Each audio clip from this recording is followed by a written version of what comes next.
to, okay? So, kamusta po mga ka-Streetwise? Ako po si Takero Miyamoto at welcome po sa aking munting channel. So, mga kababayan, alam naman po natin, no, na si Presidente Bongbong Marcos may mga appointee po yan. Secretaries, di ba, DND, Executive Secretary, okay? SAP, SAP, oo. Pero syempre, merong magaling dito, merong mga magagaling, at merong mga palpak. Di ba? Tulad nga po ni Vince Dizon, magaling, di ba? Mahusay. Si Gatchel yan, di ba? Sa DSWD yan, mahusay din po yan. Di ba? Gatchel yan, basta yun sa DSWD. Pero ito si Lucas Bersamin, mga ka-Streetwise, no? Nakita naman po natin na ginagawa po ni Lucas Bersamin yung kanyang trabaho. Di ba? Siguro agree naman kayo dito. Di ba? Hindi po katulad po ni pangalan ni Vic Rodriguez na umabuso po nung siya po yung ES ni PBBM. And then, nung pumalit na nga po itong si Lucas Bersamin, actually, no, he's doing a great job sa PBBM admin. Dati. Dati yun. Pero pero lately, mga kababayan, mukhang iba na po eh. Yung nangyayari kay Lucas Bersamin. Kasi tinan nyo to mukhang mukhang may something na kasi. Pero alam ko lang, baka mali lang ako. Pero ito yung lumalabas. Actually, matagal ko na pong nababalitaan to. Last week ko pa nababalitaan to. Pero at least ngayon, meron na po nag-post sa Facebook na pwede natin pag-usapan. Oh. So, sabi dito, okay, President Marcos reportedly considering to fire Bersamin from cabinet. So may bali-balita po ngayon na posible nga pong sibakin si Bersamin sa gabinete. Di ba? So tingnan natin. Kasi tingnan nyo to Sabi dito. Okay. Ito na post sa Facebook Bersamin on his way out of Marcos cabinet. May question mark naman, di ba? Okay, Ferdinand Bongbong Marcos Jr. is reportedly considering firing Executive Secretary Lucas Bersamin from his cabinet amid accusations of alleged involvement into anomalies in flood control project. According to reliable source. So isa yun sa mga rason. Kasi tandaan natin, nabanggit po kasi ni Yusek Bernardo si Bersamin. Nasangkot nga po sa flood control project. Parang ganito yung point natin, mga kababayan Di ba? Ito yung point natin Nung sinabi po ni Yusek Bernardo na si Jinggoy kasabot sa flood control, si Joel kasabot sa flood control, naniwala tayo. Tapos nung sinabi ni Bernardo na si Bersamin kinausap ako niyan na gustong kumikbak, hindi tayo maniniwala. So parang nag-cherry pick lang tayo kung ano yung dapat natin paniwalaan sa hindi kahit na binanggit na po ito. Di ba? Nakuha niyo yung point ko. Di ba? Nakuha niyo yung point ko, di ba? Nung sinabi ni Bernardo na kasabot yung mga senador, naniniwala tayo. Nung sinabi ni Bernardo na si Bersamin kasabot din, ayaw natin paniwalaan. In-overlook lang natin. Parang may parang may something. Teka lang Ito, gusto kong confirm to May sinasabi dito yung isa Ano ba yon? Okay. Takero, lately, ang bilis ng comment. Ang bilis ng comment. Hindi ko bilis ng comment. Ano ba? Dito na lang pala. Takero, lately nga, kapag umalis si PBBM, ay hindi na palaging kasama si ES sa tinatalagang bilang caretaker. Napansin nyo ba yon? Di ba? Hindi na minsan si ES yung caretaker. Tama ba? So, ngayon, tinanungin natin to, Kayo ba? Ano bang take nyo kay Bersamin? Ano bang masasabi nyo sa kanya? Kasi in the first place, ito yung sabi natin dito Ito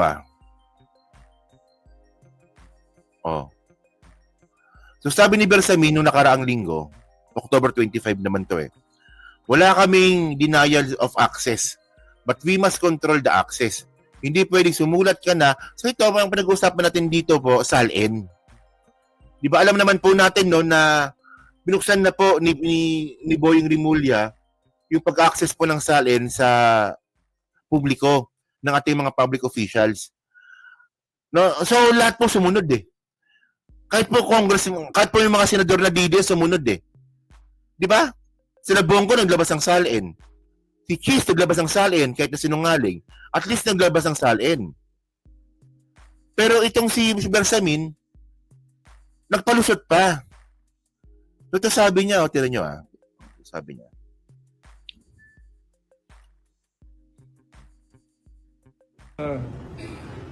There is a pending case, no? I-request ng ombudsman or whoever is handling that case. And we consider the request as legitimate, if it is legitimate at all, na it will be used only for that purpose. Kasi karamihan na nagtatanong, yung mga outlets, media outlets, we do not know why they would require. Huh? Kung just for the heck of getting a copy or access to the SALN of a person that they are researching on, you can do it through other means. Huwag nyo nang gamitin yung SALN na paraan na makapasok kayo sa mga detalye sa buhay ng isang ang object. Kita nyo, di ba? Technically, apparently, hindi po agree si Bersamin na i-publicize po yung SALN. Kasi posible daw mapasok yung pribadong buhay ng isang public officials. In the first place, mga kababayan, pag kayo po pumasok po kayo sa public service, buyang-yang na po yung buhay ninyo. Nakaset up na po dapat yan. Na pag ako naging public servant ako, yung personal kong buhay, ilalantad yan sa buong mundo. Tapos sa palusot ni Bersamin, hindi pwede yung salin nilabas kasi baka ma-expose yung pribado naming buhay. Parang teka lang, parang may mali ata doon. Diba? Hindi dapat, kung gano'n naman pala yung usapan, hindi mo tinanggap yung pagiging ES. Tama, di ba? Agree naman siguro kayo doon. Oh. Kasi ng SALN sa konstitusyon, sa ating mga batas, is to have a means of control over the lifestyle of the... O, tiyan dito, sabi niya dito, kaya daw merong SALN daw po, para daw kontrolin yung lifestyle daw po ng mga mambabatas o ng mga public servant. Actually, mga kababayan, no, in the first place, kaya po merong SALN po, para po ito po ay transparency ang tawag dito. Para magkaroon ng transparency. 'Di ba? Hindi ito para hindi ito para sinasabi ni Bersamin na i-control ang lifestyle ng isang politician, hindi po. Kaya po merong SALN, kaya nga sabi nga po ng ating konstitusyon na dapat nga po yung SALN is public access po 'yan. Walang palusot.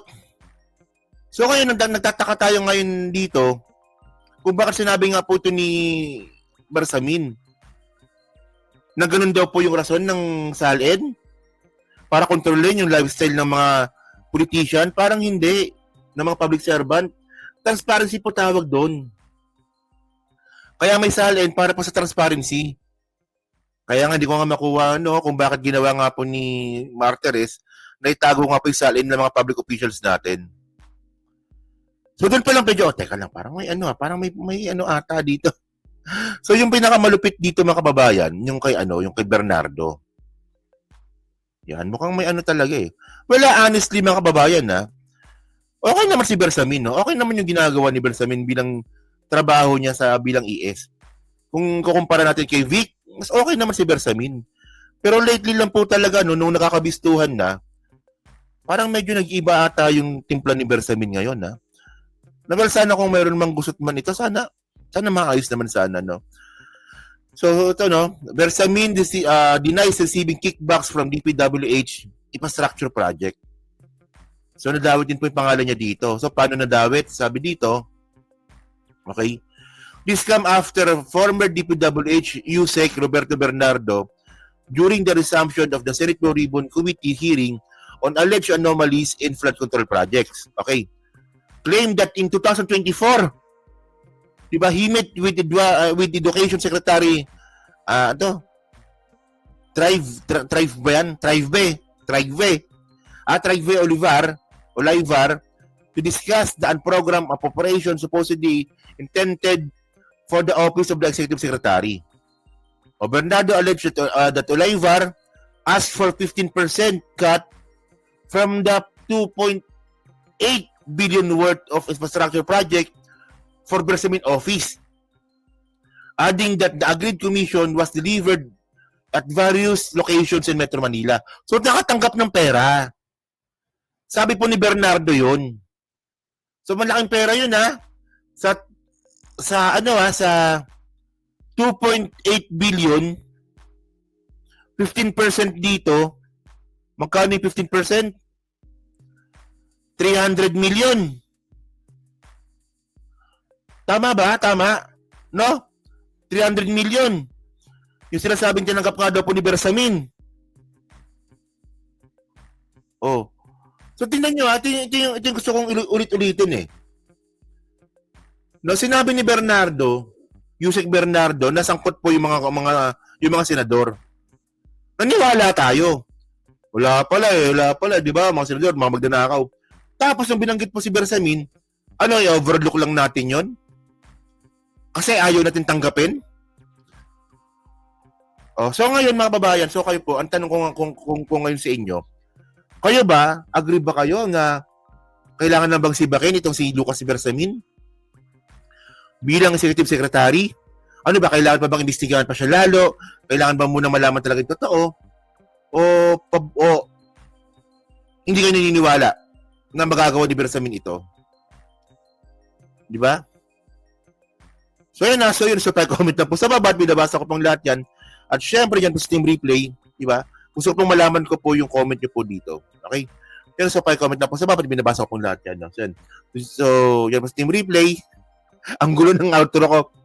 Yun so thank you, salamat. And kita na lang tayo mamaya.